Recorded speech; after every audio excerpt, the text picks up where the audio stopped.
भागवत महापुराण की जय। कृष्ण कन्हैया लाल की जय। राधा रानी की जय। भगवान श्री कृष्ण के सभी भक्तों को राधे राधे, जय श्री कृष्ण। आज मैं आपको सुनाऊंगी भागवत महापुराण में एकादश स्कंद में तीसरा अध्याय, माया से मुक्ति का उपाय तथा ब्रह्म और कर्म योग का निरूपण। राजा नेमि ने पूछा, भगवान, आप कहते हैं कि भगवान विष्णु की माया बड़े बड़े मनस्वियों और मायावियों को भी मोहित कर देती है। आप कृपया मुझे उस माया का रूप बताने का कष्ट करें। तीसरे योगेश्वर अंतरिक्ष जी ने कहा, राजन, माया का स्वरूप उसके कार्यों द्वारा ही जाना जाता है। आदि पुरुष परमात्मा जिस शक्ति से संपूर्ण प्राणियों की रचना करते हैं उसी को माया कहते हैं। इसके स्वरूप का विवेचन नहीं किया जा सकता। भगवान पंच महाभूतों जल, पृथ्वी, अग्नि, वायु और आकाश के द्वारा निर्मित प्राणी के शरीर में आत्मा के रूप में प्रवेश करते हैं और उसे जीवन देते हैं। परंतु प्राणी अपने शरीर को ही आत्मा समझ लेता है और उसके द्वारा विविध भोग करता है। वह उसी में आसक्त हो जाता है। ये भगवान की माया है। शरीर द्वारा जब वह सुख दुख के संसारिक कर्मों में लिप्त हो जाता है तब इसे भगवान की माया कहते हैं। संपूर्ण जगत और प्रकृति माया का स्वरूप है। इसमें लिप्त होकर जब वह जीव जीवन मृत्यु के चक्कर में फंस जाता है तब वह प्रभु की माया कहलाती है। संपूर्ण ब्रह्मांड समस्त जीवों का पालन करते हुए भी प्रलय में लीन हो जाता है तब उसे भगवान की माया कहते हैं। जब पूर्ण सृष्टि जन्म लेती है तब वह भगवान की माया कहलाती है।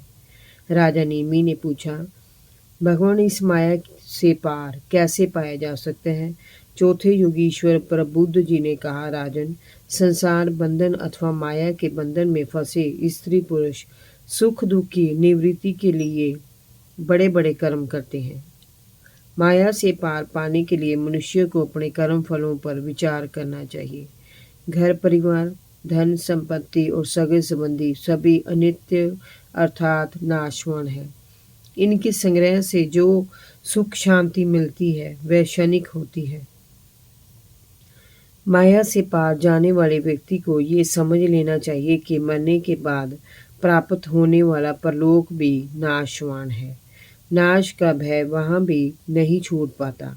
माया से पार पाने के लिए जिज्ञासु को तत्वज्ञानी गुरु का आश्रय लेना चाहिए और उसे ही अपना आत्मा स्वीकार करना चाहिए।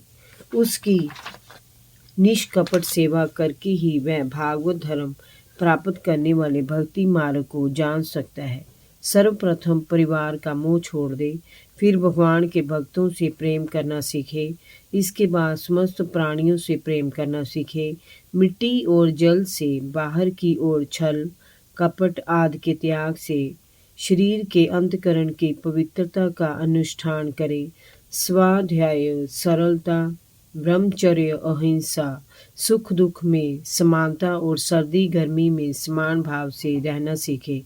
जीवन में जो कुछ भी प्राप्त हो जाए उसी पर संतोष करे। प्राणायाम द्वारा मन और इंद्रियों को वश में करे।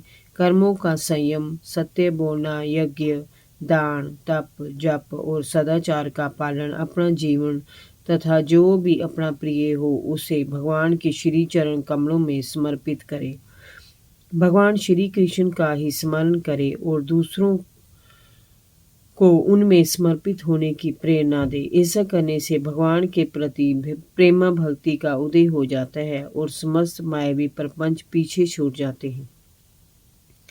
राजा नेमि ने पूछा, महर्षियों, आप लोग परमात्मा को जानने वाले हैं।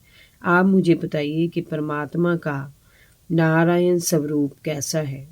पांचवें योगीश्वर पिपलायन जी ने कहा, राजन, जो इस संसार की उत्पत्ति स्थिति और प्रलय का कारण है, जो स्वप्न जागृत और सुषुप्ति में साक्षी रूप से रहता है, जिसकी सत्ता से शरीर इंद्रिय मन प्राण अपना अपना काम करते हैं, उस परम सत्ता को नारायण कहते हैं। शरीर में प्राण तत्व अर्थात आत्मा के रूप में वह वास करता है। जो निराकार है वही एक सृष्टि के पूर्व विद्यमान रहता है। सृष्टि का निरूपण त्रिगुणमयी प्रकृति से एक वही करता है जो समस्त ज्ञान विज्ञान का एकमात्र आश्चर्य है, जो संपूर्ण शक्तियों का निष्ठाता है, परम ब्रह्म है, जो न कभी जन्म लेता है न मरता है, जो भूत वर्तमान और भविष्य का साक्षी है, जो सर्वत्र विहार करता है, समदर्शी है, वही परमात्मा नारायण है। राजा निमि ने पूछा, हे योगीश्वरों, आप हमें कर्म योग का उपदेश दीजिए, जिसके द्वारा मनुष्य शुद्ध होकर कर्म फल की निवृत्ति करने वाला ज्ञान प्राप्त करता है। छठे योगीश्वर आवीरहोत्र जी ने कहा, राजन, जो व्यक्ति कर्म फल की अभिलाषा छोड़कर विश्व आत्मा भगवान को अपने समस्त कर्म समर्पित कर देता है, उसे कर्मों की निवृत्ति से प्राप्त होने वाली ज्ञान रूप की सिद्धि मिल जाती है। ये कर्म, अकर्म और विकर्म तीनों वेद द्वारा जाने जाते हैं। लौकिक रीति से इनकी व्यवस्था नहीं हो सकती। वेद क्योंकि ईश्वरीय रूप है, अंत इनके तत्परे का निश्चय करना बहुत कठिन है। ये वेद ग्रंथ परोक्ष वादात्म है, अर्थात इनके मंत्रों के शब्दार्थ कुछ हैं और उनका तात्पर्य कुछ और है। ये कर्मों की निवृत्ति के लिए ही कर्मों का विधान करते हैं। जैसे बालक को मिठाई का लालच देकर उसे दवाई खिलाते हैं, वैसे ही अनभिज्ञों को स्वर्ग का लालच देकर ये श्रेष्ठ कर्मों की ओर प्रवृत्त कराते हैं। ये श्रेष्ठ कर्म ही मनुष्य में निष्काम कर्म भावना को जन्म देते हैं। कर्म करो, पर कर्म के फल की कामना मत करो। अपने सभी कर्म परमात्मा को समर्पित करते हुए करो, तभी परमात्मा का परम पद प्राप्त हो जाता है। इंद्रिय संयम ना करके मनमाने ढंग से कर्म करना अथवा उनका परित्याग कर देना विकर्म रूप अधर्म कहलाता है। राजन, जो पुरुष यथाशीघ्र ब्रह्म स्वरूप आत्म साक्षात्कार करना चाहता है, उसे वैदिक और वैदिक तांत्रिक दोनों प्रकार से भगवान की आराधना करनी चाहिए। इसके लिए सर्वप्रथम किसी योग्य गुरु से दीक्षा लेनी चाहिए और अनुष्ठान की विधि को सीखना चाहिए। जो भी इष्ट प्रिय लगे उसी में पूर्ण समर्पण भाव से भगवान पुरुषोत्तम की पूजा करें। स्नानादि से शरीर को शुद्ध करके प्राणायाम द्वारा भगवान की आराधना करनी चाहिए। इस प्रकार जो पुरुष अग्नि, सूर्य, जल, अतिथि और अपने हृदय में आत्म रूप श्री हरि नारायण की पूजा करता है, वह शीघ्र ही कर्म बंधनों से मुक्त हो जाता है। जय जय श्री राधे।